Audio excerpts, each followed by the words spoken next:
नमस्कार, प्रादेशिक समाचार के साथ मैं समीर बाखला। पहले मुख्य समाचार। देश भर में प्रकाश पर्व दीपावली की धूम। प्रधानमंत्री नरेंद्र मोदी ने हिमाचल प्रदेश के लेपचा में जवानों के साथ मनाई दिवाली। प्रधानमंत्री नरेंद्र मोदी के 15 नवंबर को खूंटी आगमन को लेकर तैयारियां तेज। हेलीपैड निर्माण कार्य अंतिम चरण में, सुरक्षा व्यवस्था मुस्तैद। लोक सेवा प्रसारण दिवस आज। राष्ट्रपति महात्मा गांधी ने 1947 में आकाशवाणी दिल्ली के स्टूडियो से विभाजन के बाद कुरुक्षेत्र में अस्थायी रूप से बसाए विस्थापितों को किया संबोधित। और आईसीसी वर्ल्ड कप में आज बेंगलुरु में भारत का नीदरलैंड से होगा मुकाबला। दोपहर 2 बजे से शुरू होगा मैच। और अब समाचार विस्तार से। प्रधानमंत्री नरेंद्र मोदी ने आज हिमाचल प्रदेश के लेपचा में सुरक्षा बलों के जवानों के साथ दिवाली मनाई। सोशल मीडिया पोस्ट में श्री मोदी ने इस बात को साझा किया है। सुरक्षा बलों के साथ दिवाली मनाने की परंपरा बनाए रखते हुए प्रधानमंत्री ने इस वर्ष लेपचा में जवानों के साथ दिवाली मनाई। प्रधानमंत्री ने पिछले वर्ष कारगिल में सशस्त्र बलों के जवानों के साथ दिवाली मनाई थी। झारखंड समेत देश भर में आज दीपावली का त्यौहार हर्षोल्लास से मनाया जा रहा है। राष्ट्रपति द्रौपदी मुर्मू ने देशवासियों को दिवाली की शुभकामनाएं दी है। अपने संदेश में राष्ट्रपति ने कहा कि दीपावली खुशी और उमंग का पर्व है। यह अंधकार पर प्रकाश की, बुराई पर अच्छाई की और अन्याय पर न्याय की जीत का पर्व है। उपराष्ट्रपति जगदीप धनखड़ ने दीपावली के अवसर पर लोगों को हार्दिक शुभकामनाएं दी है। सोशल मीडिया संदेश में उन्होंने कहा कि दीपावली का त्यौहार लोगों को हर परिस्थिति में सदाचार और नैतिकतापूर्ण जीवन जीने तथा अपनी कार्य को पूरा निष्ठा के साथ करने का भरोसा देता है। उन्होंने लोगों के सुख, शांति और सद्भाव की कामना की। प्रधानमंत्री नरेंद्र मोदी ने देशवासियों को दीपावली की शुभकामनाएं दी हैं। उन्होंने लोगों की खुशी, समृद्धि और अच्छे स्वास्थ्य की कामना की। राज्यपाल सीपी राधाकृष्णन और मुख्यमंत्री हेमंत सोरेन ने भी राज्यवासियों को दीपावली, काली पूजा, सोहराय, गोवर्धन पूजा, भाई दूज और चित्रगुप्त पूजा की हार्दिक शुभकामनाएं दी हैं। इधर आज राजधानी रांची समेत पूरे राज्य में दीपोत्सव की धूम है। लक्ष्मी गणेश की मूर्ति, दियो समेत दिवाली के अन्य सामग्री को लेकर बाजार में सुबह से ही खरीदारी की भीड़ उमड़ रही है। इधर काली पूजा को लेकर कई जगहों पर पंडाल बनाए गए हैं। पाकुड़ जिले में गरीबी रेखा से नीचे गुजर बसर करने वाली ग्रामीण महिलाओं के सशक्तिकरण और स्वावलंबन का जरिया सब्जी की खेती और पौधशाला प्रबंधन साबित होगा। दर्जनों महिलाओं को ग्रामीण विकास विभाग प्रशिक्षण दिलाने के बाद अब वित्तीय सहायता मुहैया करा रहा है। विस्तृत ब्यौरा दे रहे हैं हमारे संवाददाता। ग्रामीण महिलाओं के सशक्तिकरण एवं स्वावलंबन की दिशा में भारतीय स्टेट बैंक ग्रामीण स्वरोजगार प्रशिक्षण संस्थान और Jharkhand state livelihood promotion society का प्रयास लगातार जारी है। गांव की महिलाओं को सब्जी खेती के जरिए उनकी आमदनी बढ़ाने का काम जोर शोर से चल रहा है। दर्जनों ग्रामीण महिलाओं को सब्जी खेती एवं पौधशाला प्रबंधन का प्रशिक्षण देने के बाद अब उन्हें वित्तीय सहायता मुहैया कराने का काम हो रहा है। सेफ्टी प्रशिक्षण तो Jharkhand state livelihood promotion society वित्तीय सहायता उपलब्ध करा रहा है। राम प्रसाद सिन्हा, आकाशवाणी समाचार, पाकुड़। चतरा के उपायुक्त अबू इमरान के निर्देश पर जिले के पत्थलगड्डा प्रखंड में 15 नवंबर से होने वाले सरकार आपके द्वार कार्यक्रम में बदलाव किया गया है। छठ पूजा को देखते हुए सरकार आपके द्वार कार्यक्रम की तिथि बढ़ाई गई है। अब सरकार आपके द्वार कार्यक्रम नवाडीह पंचायत भवन में 24 नवंबर को, बरवाडीह पंचायत भवन में 29 नवंबर को, सिंघानी पंचायत भवन में 4 दिसंबर को, नूनगांव पंचायत भवन में 9 दिसंबर को कार्यक्रम आयोजित किया जाएगा। 13 दिसंबर को पत्थलगड्डा प्रखंड के सबसे सुदूरवर्ती पंचायत मेराल में सरकार आपके द्वार कार्यक्रम आयोजित किया जाएगा। इधर जिले के गिद्धौर प्रखंड में आपकी योजना आपकी सरकार आपके द्वार के अंतर्गत प्रखंड के 6 पंचायतों में होने वाले कार्यक्रम की तिथि निर्धारित कर ली गई है।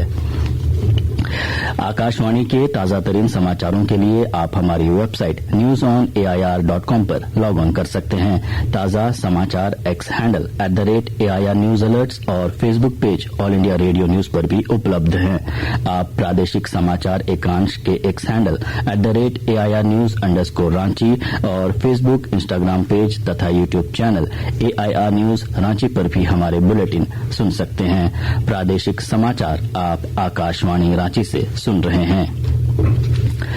प्रधानमंत्री नरेंद्र मोदी के 15 नवंबर को खूंटी आगमन को लेकर तैयारियां तेज हैं। एसपीजी की टीम ने उलीहातू से लेकर हेलीपैड और कार्यक्रम स्थल का निरीक्षण करने के बाद कमान संभाल ली है।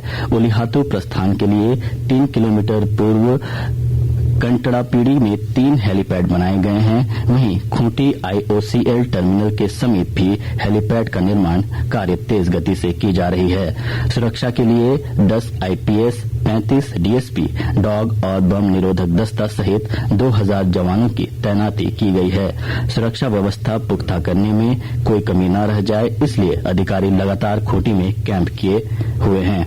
एसपीजी की टीम भी सुरक्षा व्यवस्था में जुट गई है। जानकारी के अनुसार प्रधानमंत्री मोदी 15 नवंबर की सुबह 8:30 बजे दिल्ली से रांची के लिए उड़ान भरेंगे। वे सुबह 10 बजे रांची एयरपोर्ट पर उतरेंगे। प्रधानमंत्री भगवान बिरसा मुंडा की जन्मस्थली उलीहातू में पुष्पांजलि करेंगे। उसके बाद भगवान मुंडा के पैतृक आवास में उनके परिजनों से भी मिलेंगे। प्रधानमंत्री 11 बजे हेलीकॉप्टर से खूंटी के लिए रवाना होंगे। प्रधानमंत्री झंडा दिखाकर विकसित भारत संकल्प यात्रा को रवाना करेंगे। इस दौरान कई योजनाओं का शिलान्यास किया जाएगा।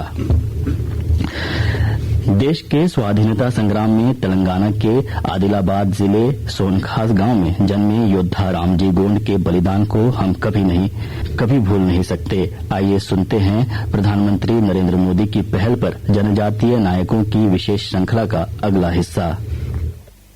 तेलंगाना के आदिलाबाद जिले सोनखास गांव में जन्मे योद्धा रामजी गोंड ने 1875 के क्रांति युद्ध में निर्मल शहर और आसपास के क्षेत्रों में मोर्चा लिया। तात्या टोपे के मार्गदर्शन में क्रांतिकारियों की सेना खड़ी की। निजाम अंग्रेजों के साथ होने के बावजूद जनजातियों के साथ मिलकर अंग्रेजों को वहां से मार भगाया। 9 अप्रैल 1860 में अंग्रेज और निजाम की सेना ने मिलकर क्रांतिकारियों पर हमला किया। बड़ी संख्या में जनजाति वीर बलिदान हुए। रामजी गोंड को 1000 वट वृक्ष पर फांसी दे दी गई। इस महानायक को देश की ओर से कोटि कोटि नमन। पाकुड़ जिले में खेल को बढ़ावा देने और खिलाड़ियों की प्रतिभा निखारने को लेकर सांसद विजय हांसदा ने स्पोर्ट्स ट्रेनिंग अकादमी का उद्घाटन किया। जिला स्तरीय स्टेडियम में अकादमी के उद्घाटन के मौके पर सांसद विजय हांसदा ने आर्चरी, साइकिलिंग और क्रिकेट से संबंधित किट का भी वितरण किया। सांसद ने कहा कि सरकार ग्रामीण इलाकों में छिपी प्रतिभाओं को निखारने और उन्हें बेहतर अवसर प्रदान करने के लिए हर संभव कदम उठा रही है, जिसका परिणाम भी देखने को मिल रहे हैं। उन्होंने राज्य स्तर पर खेल के जरिए बेहतर स्थान प्राप्त करने वाले खिलाड़ियों को भी सम्मानित किया। पश्चिमी विक्षोभ के कारण राजधानी रांची सहित आसपास के क्षेत्रों में ठंड का असर बढ़ गया है। दीपावली के दौरान रात में ठंड के साथ कनकनी भी बढ़ सकती है। राज्य में अगले 5 दिनों के दौरान न्यूनतम तापमान में कोई बड़ा बदलाव होने की संभावना नहीं है। रांची मौसम विभाग के वैज्ञानिक अभिषेक आनंद ने बताया कि आज से 17 नवंबर के बीच बादल छाए रहेंगे और उसके बाद आकाश साफ होने पर ठंड बढ़ेगी। आज लोक सेवा प्रसारण दिवस मनाया जा रहा है। यह दिवस हर वर्ष राष्ट्रपति महात्मा गांधी के 1947 में आकाशवाणी दिल्ली के स्टूडियो में पहली और अंतिम बार आने की याद में मनाया जाता है। उस दिन उन्होंने विभाजन के बाद हरियाणा के कुरुक्षेत्र में अस्थायी रूप से बसाए गए विस्थापित लोगों को संबोधित किया था। इस अवसर पर नई दिल्ली के आकाशवाणी भवन परिसर में एक समारोह आयोजित किया गया। आईसीसी क्रिकेट विश्व कप में आज बेंगलुरु में भारत और नीदरलैंड्स के बीच मैच होगा। मैच दोपहर 2 बजे शुरू होगा। आईसीसी विश्व कप क्रिकेट के सेमीफाइनल मुकाबले तय हो गए हैं। पहला सेमीफाइनल मुकाबला भारत और न्यूजीलैंड के बीच बुधवार को मुंबई के वानखेड़े स्टेडियम में खेला जाएगा। दूसरा सेमीफाइनल बृहस्पतिवार को कोलकाता के ईडन गार्डन में ऑस्ट्रेलिया और दक्षिण अफ्रीका के बीच होगा। अंत में मुख्य समाचार एक बार फिर। देश भर में प्रकाश पर्व दीपावली की धूम। प्रधानमंत्री नरेंद्र मोदी ने हिमाचल प्रदेश के लेपचा में जवानों के साथ मनाई दिवाली। प्रधानमंत्री नरेंद्र मोदी के 15 नवंबर को खूंटी आगमन को लेकर तैयारियां तेज। हेलीपैड निर्माण कार्य अंतिम चरण में। सुरक्षा व्यवस्था मुस्तैद। लोक सेवा प्रसारण दिवस आज। राष्ट्रपिता महात्मा गांधी ने 1947 में आकाशवाणी दिल्ली के स्टूडियो से विभाजन के बाद कुरुक्षेत्र में अस्थायी रूप से बसाए विस्थापितों को किया था संबोधित। और आईसीसी वर्ल्ड कप में आज बेंगलुरु में भारत का नीदरलैंड से होगा मुकाबला। दोपहर 2 बजे शुरू होगा मैच। इसके साथ ही आकाशवाणी रांची से प्रादेशिक समाचार का ये बुलेटिन समाप्त हुआ। नमस्कार।